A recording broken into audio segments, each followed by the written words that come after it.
Tá cuire áhuair tuige cumann na hÉireann am chosaint leanaí nó an ISPCC mar fear aithne ortha do dhaoine óga pórtach lecha sa bheachtas siúl agus duine chomhrá an bhíosá le cabhrú le dhaoine óga aire a thuairt dá mearchláinte. Tá daltaí ghailscoil bhicáil go ghlacha pórt sa bheachtas agus iad a buint anna haimhre as.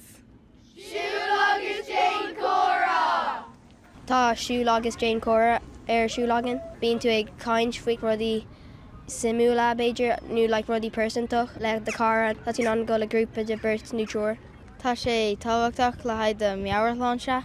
Mar má ní bíonn tú ag caint faoi rudaí nach bhfuil Rómá, fáin sé níos smú agus níos smú ach má bhíonn tú ag caint fáin sé níos lú. Fáin mise bortha faoi rudaí go minic agus tá sé an deas just iad a réint le mo chuirde mar níl sé go deas do bhulag chun iad a cuineáil.